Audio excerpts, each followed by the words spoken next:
All right, now we are including Danesh Noshirvan in the What the Hill segment because the two of them are very similar, including their knack for hiring scummy lawyers. In Dinesh's case, it's a guy named Nick Chiappetta.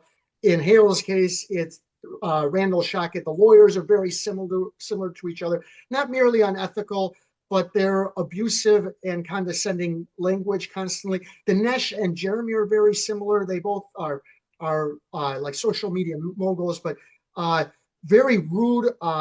They think they're always right, and and they both sue a lot and get sued a lot. So that's similar. So you were in court with Danesh, and we were going to talk about what happened in court. However, before that, you wanted me to play this. This I have is no this is idea what related this to is. Charlie Kirk, and Danesh danced on Charlie Kirk's grave. So just play this. All right, so Danesh listen. Shirvan got people fired for posts. Now his post is the problem. He wrote this after Charlie Kirk's assassination. We don't need to honor his memory. School shootings across the United States honor his memory. We need to add a footnote to his memory that he encouraged the violent culture that led to his death. Critics call it grave dancing. The backlash is national. We don't need to honor his memory, add a footnote. He encouraged the violent culture. Others were fired for much, much less. Danesh built a brand doxing targets. He urged firings and arrests. He monetized every pile on.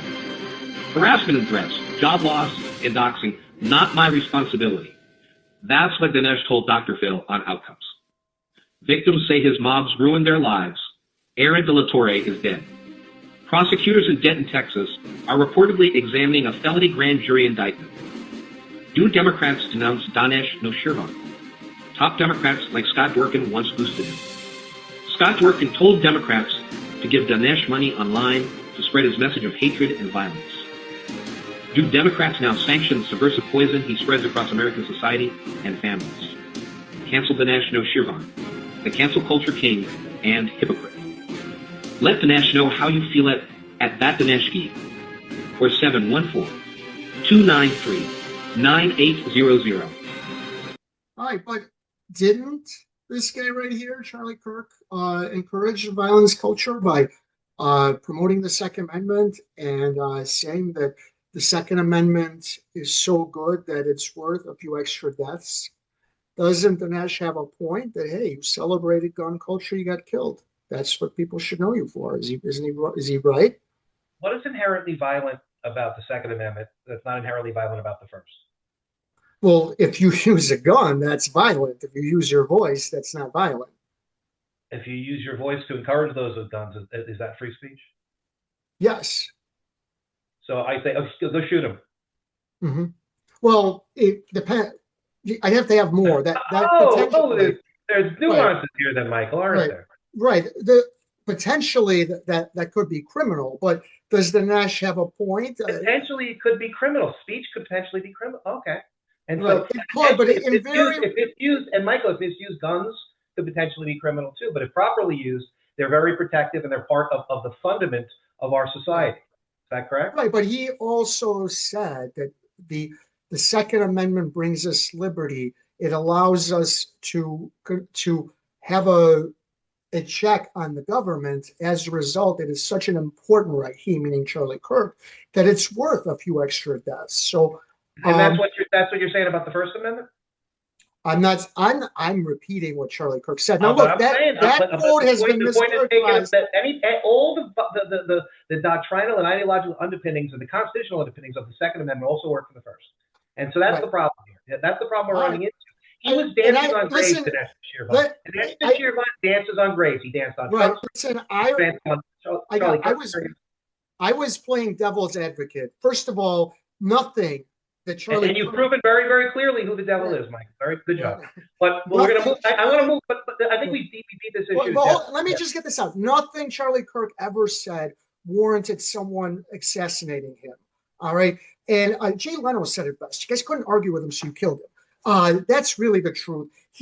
I don't. Maybe Charlie Kirk was promoting gun culture, but that's not promoting assassination culture. So what Danesh said was insensitive, but I do wonder about cancel culture. But But let's get to a more important issue.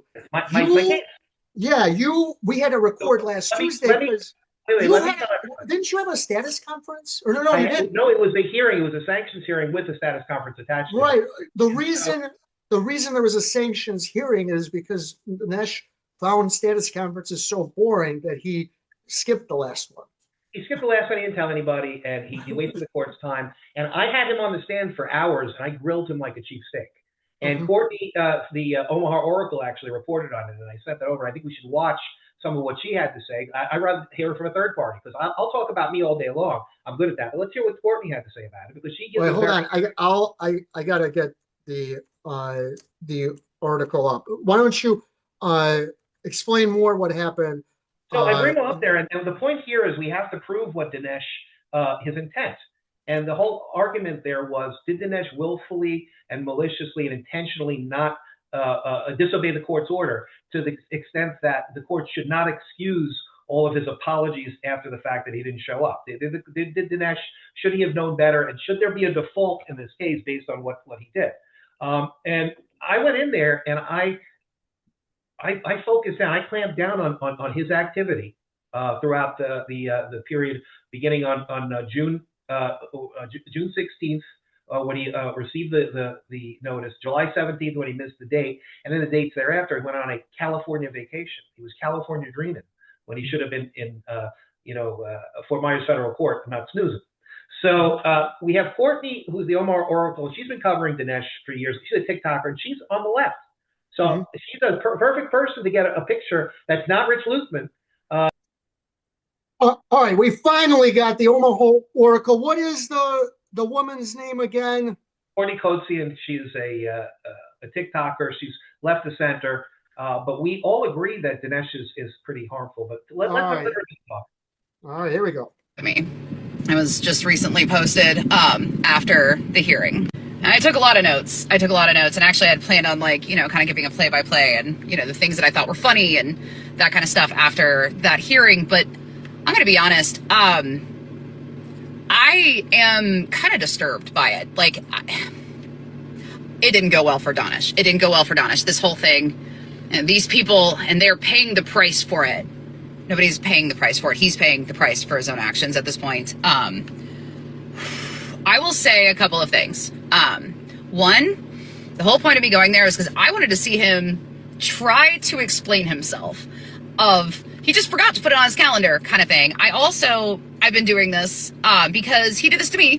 I had a court case, very similar hearing that he went today. I had one of those, and it was one of the worst days of my life. And he was on lives laughing and joking and just, getting real excited about that with others. And it was really bad and it really sucked. And so I kind of felt like, the whole turnabout's fair play thing.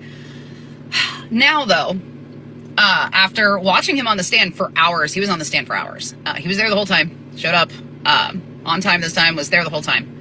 And I'm not going to say this lightly, and I'm not even saying this as this is somebody I dislike, and this is somebody I dislike. This is somebody who has harmed me and a lot of other people.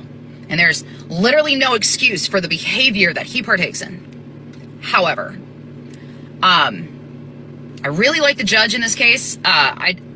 He was like a kind Mr. Rogers type of judge. He was so fair and handled things really well, because both sides of this case, both sides, not just Danesh, but both sides of this case can be ridiculous and are constantly just going for shock value, whether it makes sense, whether it's professional, whether it is just how it is.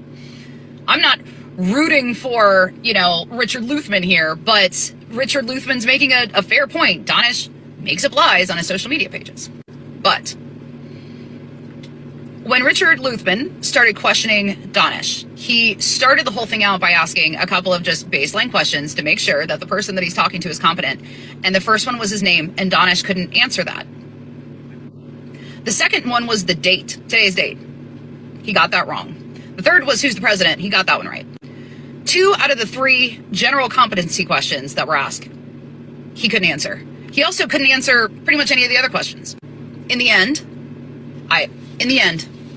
The judge had to ask the question over and over and over again, like, why did you miss the hearing? Why did you miss the hearing? Like, what was it that made you miss this hearing? There's a lot of issues around that. There's a lot of conversations around it. And I've got to find exactly what he said, because I wrote it word for word, because it gave me chills. It like, there's something about this that really disturbed me. Why did you miss this? There's a bunch of questions here talking about where the emails go. Danesh, I failed to add it to the calendar. Luthman had to rewrite his claim, so I thought maybe actually it wasn't in the back of my mind. And then the judge pressed a little bit further and he said, I thought he, as in Luthman, I thought he was someone I wouldn't have to be worried about anymore. Danesh genuinely believed that Luthman was going to be arrested or put up on criminal charges. This came up over and over and over again. But then he also said that he thought he was somebody he wouldn't have to worry about anymore. He thought the only way that would have been possible would be as if, something happened like that to Luthman. Even if Luthman was arrested, he still would have had to shown up in court. So either Danesh has zero competency with how the law works. And he did actually say that. Danesh said that he doesn't know how the law works. He doesn't know how anything works, even though he's constantly talking about other people's court cases and stuff and their criminal records and stuff. He doesn't know what he's talking about. He said under oath he doesn't know. Or he was expecting this person to just disappear off the face of the planet, which is also a little disturbing. I feel like he's unwell. I feel like he is not well, or lacks the capacity to understand what it is that he's embroiled in here. He doesn't understand the consequences to his actions at all. To a extreme degree. I'm worried about anybody in this man's. That's pretty interesting. She's on point there, and that's pretty raw and unvarnished. She's like, didn't go out of her way to say anything great about me, but I think everything she's saying there is truthful. But the point is that Danesh admitted he doesn't understand the law, filed a 25-page motion to dismiss pro se, and he cited the law better than a Supreme Court justice or a University of Florida law professor. So the guy is, it becomes a problem. But Danesh is, and I think Courtney said everything that needed to be said there. He's not writing that.